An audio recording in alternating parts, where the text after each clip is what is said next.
No Oceano Pacífico, entre o Havaí e a Califórnia, encontra-se a Grande Mancha de Lixo do Pacífico, uma zona de convergência onde correntes marinhas acumulam resíduos sólidos.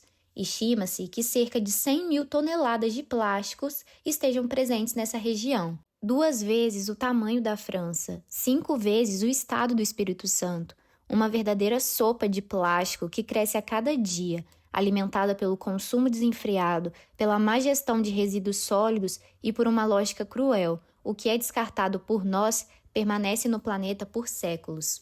Esse fenômeno evidencia a escala global da poluição marinha e os impactos do consumo e descarte inadequado de resíduos sólidos.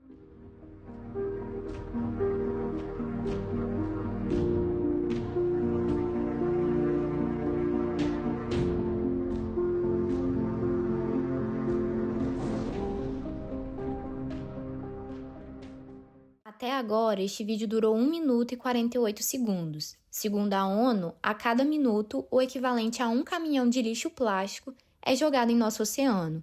1 minuto, um caminhão. Estima-se que 11 milhões de toneladas de plástico entram nos ecossistemas aquáticos a cada ano. Mas o que acontece quando o plástico que descartamos incorretamente nas praias é exposto ao sol, ao vento e à ação constante das ondas? Com o tempo, esses materiais passam por um processo chamado degradação física e fotoquímica. A radiação ultravioleta quebra as ligações químicas dos polímeros que formam o plástico, tornando-o frágil e quebradiço. A ação mecânica das ondas, somada ao atrito com a areia e outros detritos, fragmentam ainda mais esse material. O resultado? Milhões de pequenas partículas invisíveis a olho nu, mas presentes em toda parte e que conta a história do nosso descuido. Essas partículas recebem o nome de microplásticos, definidos pela literatura científica como qualquer fragmento de plástico com tamanho inferior a 5 milímetros. Sua origem pode ser primária, ou seja, já são fabricados com esse tamanho microscópico. Um exemplo são as microesferas plásticas que por muito tempo fizeram parte do nosso dia a dia, presentes em esfoliantes faciais e pastas de dente. Mas, com o avanço das pesquisas e a pressão crescente de consumidores preocupados com o meio ambiente, muitas empresas acabaram revendo suas fórmulas e retirando esses compostos dos produtos.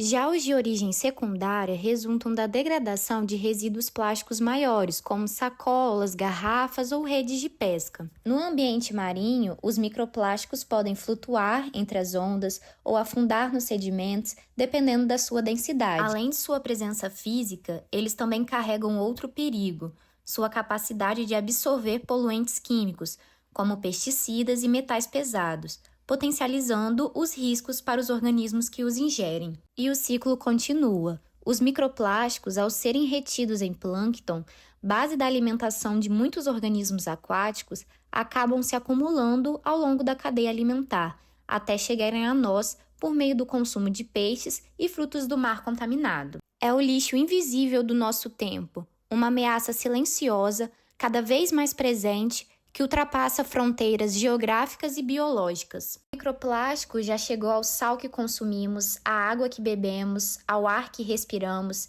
e até mesmo aos lugares mais protegidos do corpo humano, o leite materno e a placenta.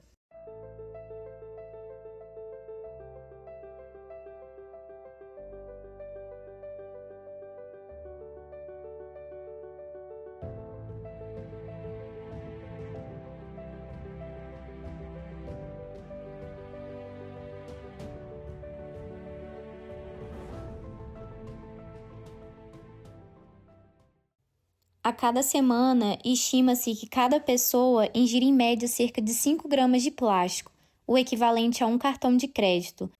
Para entender como as pessoas percebem o problema dos microplásticos, foi realizada uma pesquisa conduzida em 11 praias do Espírito Santo, com o objetivo de compreender o nível de conhecimento e a percepção popular sobre os microplásticos. Ao todo, 276 pessoas maiores de 18 anos, de diferentes faixas etárias e perfis socioeconômicos foram entrevistados. 70% dos participantes afirmaram já ter ouvido falar sobre microplásticos, mas a análise qualitativa das respostas revelou que, em grande parte dos casos, o conhecimento era superficial. As definições mais comuns destacavam apenas o tamanho e a aparência. Termos como fragmentos pequenos, restos de plástico, plástico minúsculo foram recorrentes. Poucos entrevistados foram além, trazendo elementos como origem dos microplásticos, impactos na saúde humana ou efeito nos ecossistemas marinhos. Com relação aos tipos de produtos associados à geração de microplásticos, a nuvem de palavras destaca as sacolas plásticas como o item mais mencionado, seguidas por garrafas PETs e embalagens diversas. Por outro lado, fontes relevantes como têxteis sintéticos, cosméticos e pneus apresentaram baixos índices de citação. Ao analisar a percepção sobre a responsabilidade pela poluição por microplástico, 62% dos entrevistados atribuíram a culpa à própria sociedade, apontando o comportamento individual como principal fator. –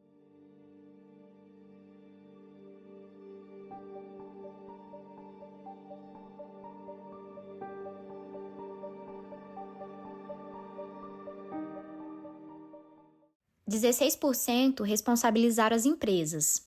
9% citaram a falta de políticas públicas ou a omissão governamental. Esse resultado reforça um ponto importante discutido na literatura científica, a tendência de individualizar um problema que é, na verdade, estrutural e coletivo.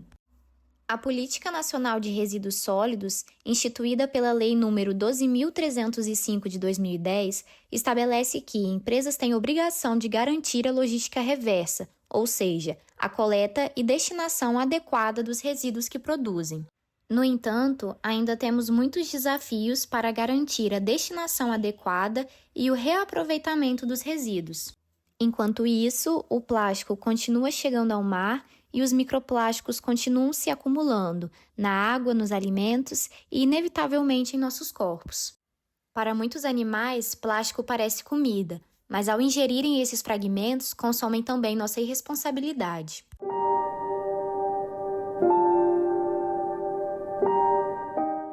A conscientização é o primeiro passo. Precisamos mudar hábitos, pressionar políticas públicas e valorizar a educação ambiental. O problema não está apenas no plástico, mas na cultura do descarte. Cada copo, cada embalagem, cada canudo, descartado hoje, pode persistir no meio ambiente por centenas de anos. O tempo de uso é curto, mas as consequências são duradouras.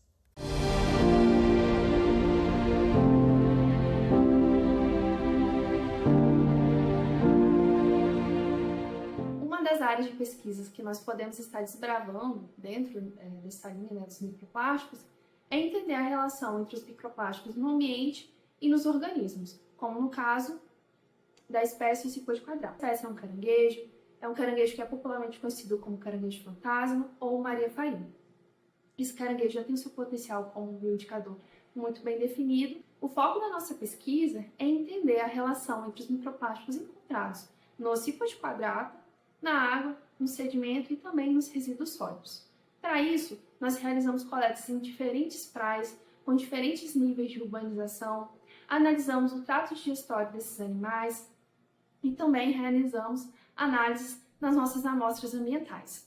Além disso, o nosso estudo também busca contribuir para um melhor entendimento sobre o impacto desses microplásticos, principalmente na fauna costeira, mas também entender a sua relação no ambiente.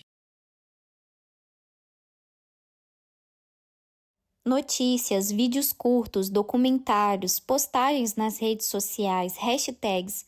A mídia tem o poder de transformar conhecimento científico em ação cotidiana.